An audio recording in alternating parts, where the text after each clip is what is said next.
Todo mundo fala em navios, mísseis e alianças, em porta-aviões, exercícios militares, discursos inflamados. Mas o verdadeiro gatilho pode ser uma coisa pequena, silenciosa e impossível de substituir. Uma peça que não aparece em mapas de guerra e mesmo assim decide quem trabalha, quem produz, quem vence, porque existe uma ilha que não precisa disparar um único tiro para parar o mundo. Basta travar, bastam horas de incerteza. E quando a engrenagem emperra, o planeta inteiro sente no mesmo dia. Fábricas desaceleram, seguros disparam, rotas mudam, prazos evaporam, bolsas tremem. Não é drama, é matemática. O detalhe que quase ninguém admite em voz alta é que o nosso século construiu uma dependência sem plano B. Chips avançados, feitos num lugar onde qualquer ruído vira crise. E não estamos falando só de celulares. Estamos falando de carros,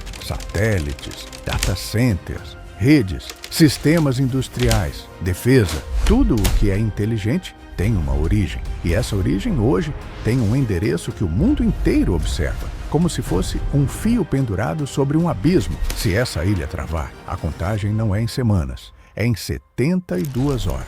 E a pergunta que fica por trás de cada manchete é simples e assustadora. Quem tem coragem de puxar esse fio?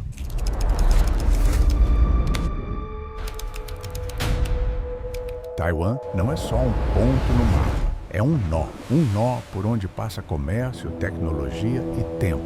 O Estreito de Taiwan não é apenas uma rota, é uma artéria onde circulam trilhões em mercadorias ano após ano. Agora imagina o que acontece quando uma região assim entra em zona de risco. Não precisa haver guerra para o mundo frear, basta a possibilidade. Navios recalculam rotas, empresas antecipam pedidos, seguradoras cobram mais. E de repente, o que era longe vira agora. Só que a grande dependência não está só na água, está no invisível. Porque acima da superfície existe outra corrente, a cadeia de semicondutores. E nela, Taiwan não é uma peça importante. Taiwan é o gargalo que separa a rotina de apagão industrial. A ilha virou o centro de gravidade de uma era em que tudo precisa ser menor, mais rápido, mais eficiente. E quando o centro de gravidade treme, o resto do corpo perde equilíbrio. A pergunta é: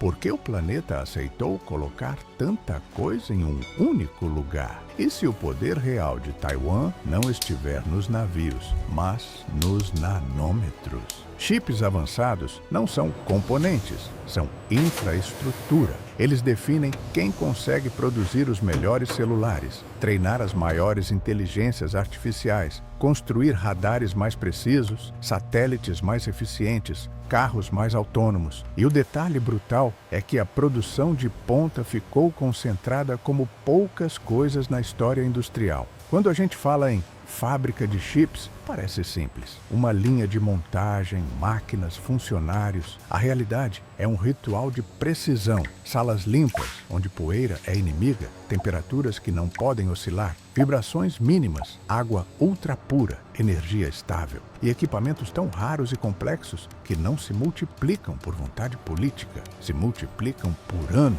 O mundo corre para tirar parte dessa produção da ilha, mas isso acontece em câmera lenta. E mesmo quando surgem anúncios de chips de última geração fora de Taiwan, eles soam como marco histórico justamente por serem exceção, não regra. Ou seja, o mundo está tentando construir um plano B, porque sabe que, no plano A, basta Taiwan hesitar. E se alguém descobriu que não precisa invadir Taiwan para parar o planeta em 72 horas? O relógio não começa com explosões, começa com um aviso, uma zona declarada perigosa, um exercício militar que muda o humor do mercado, um incidente no mar, um ataque cibernético sem assinatura. E, de repente, a pergunta nos centros de controle é a mesma. A gente manda o navio? A gente garante a carga? A gente espera? Hora 6. As seguradoras reajustam. O custo do risco vira preço. Hora 12. Empresas com estoque curto, o famoso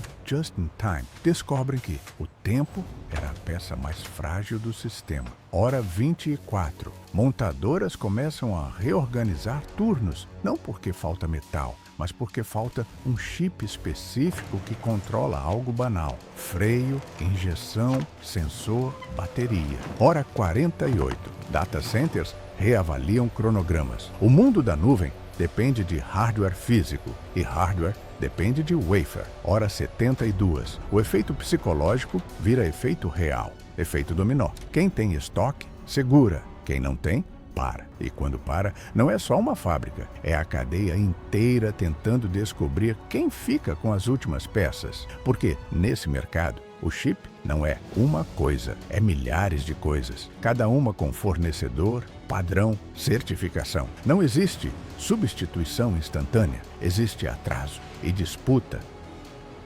Se o tempo é a arma, então a guerra perfeita não é barulhenta, é cinzenta. A zona cinzenta é onde o mundo moderno mais sangra, abaixo do limiar da guerra, acima do limiar da paz. É ali que bloqueios podem ser testes, interferências podem ser falhas, drones podem ser não identificados e um congestionamento pode ser só logística, até virar estrangulamento. E aqui entra um detalhe que arrepia estrategistas. Manobras que simulam cenários de bloqueio ao redor de Taiwan mostram como a pressão pode ser construída sem anunciar invasão. O mapa fica tenso antes do primeiro disparo. Agora, pensa como uma empresa global. Você não precisa acreditar que a guerra começou, você só precisa acreditar que a rota ficou cara demais, que a entrega ficou incerta demais, que o seguro ficou impossível. A economia não espera confirmação oficial, ela reage ao risco. E é nesse ponto que eu te faço um convite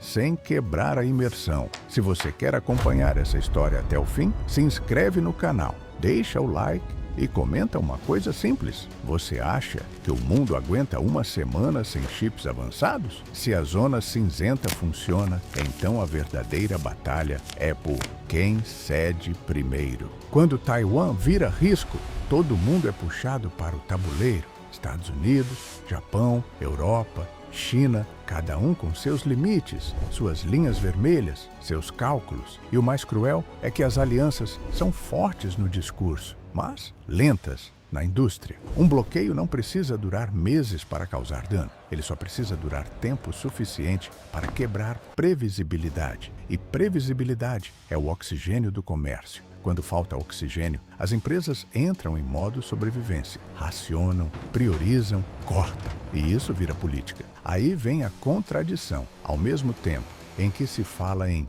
desacoplar e trazer fábricas para casa, o mundo ainda depende de um centro de produção que não se replica rápido. E mesmo projetos fora da ilha, quando aparecem, são raros, caros e demorados. Então, no curto prazo, as alianças não têm um botão mágico. Tem sanções, escoltas, negociações, pressão diplomática. Mas o chip não se fabrica por decreto. E se a maior vulnerabilidade não estiver no mar, mas dentro de uma sala silenciosa, onde um detalhe derruba tudo? Agora vem o ponto que quase ninguém coloca na manchete. Para travar Taiwan, não é obrigatório fechar o estreito com navios. Às vezes, basta atingir o que mantém a produção respirando. Energia, água ultra pura, estabilidade. Uma fábrica de semicondutores não é como uma siderúrgica que reinicia e pronto. Ela opera com lotes que atravessam centenas de etapas.